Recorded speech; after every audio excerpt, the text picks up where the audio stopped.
Hey y'all, so I just finished watching the third part to All the Boys I Loved Before, Always and Forever. And if you haven't seen my other reviews for them, I have To All the Boys I Loved Before, P.S. I Love You. And for some reason, I can't seem to find my first review, To All the Boys I Loved Before. But I know it's somewhere down in there as well. But anyway, I just say I think this was my favorite of the trilogy. I mean, Laura Jean is still Laura Jean. She still very much wants to be in love and have this beautiful life. And Peter is still Peter, but Peter has grown a lot especially since all that toxic back and forth things with John Ambrose and P.S. I Love You. Even though I really did love John Ambrose, mostly because of Jordan Fisher, but always Team Peter.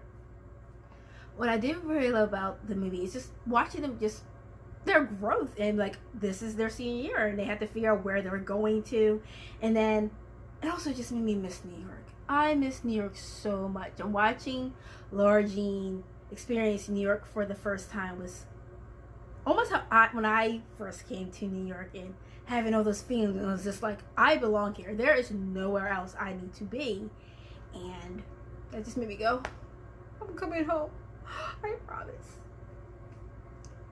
But something that, this is something that always bothers me in movies, where somebody has lost a parent and somebody else doesn't like have a relationship with their parent, is the person who's lost the parent is always like, blah blah, if I could have one more day with my mom, or blah blah, I would take it. And the other person's just like, well, fuck you.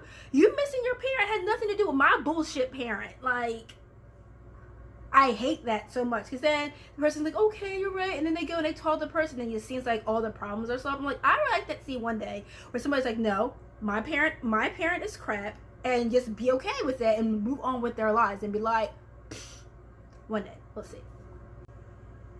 Something that I really have appreciated about these films is that they show, their white father, played by John Corbett. His character is very much about the girls knowing about their Korean heritage, and in the beginning of the third film, they are in Korea, and Laura Jean remarks how she felt like she was disappointing people, how when they would come up to her and start speaking Korean and she couldn't speak it, because she does look predominantly Korean, like you wouldn't have guessed that she was white at all.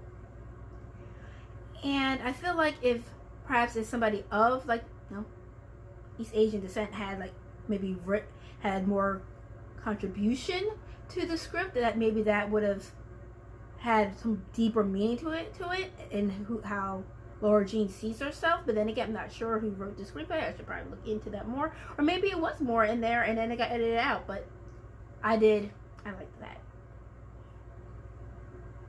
I really appreciate how the friends, the side characters, are still very much have a lot of personality, and with her best friend Chris and Lucas, and then Chris and Trevor getting together, and her be like, I don't like you, boy, but she really does. But she's very much like, I'm gonna go do this thing, and ain't nobody gonna stop me. And I really appreciate that about her having her friend Chris.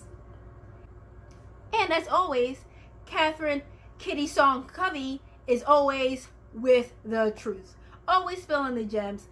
I want Kitty to have her own spinoff. Kitty needs her own books, or just I want to see more of this young actor. I want her to do more, because she was just amazing and hilarious, and I appreciate her. So if you have seen all three movies, or you've read all three books, and both by versa, and you have things you want to say, put them down below in the comments, and I'll see you next time.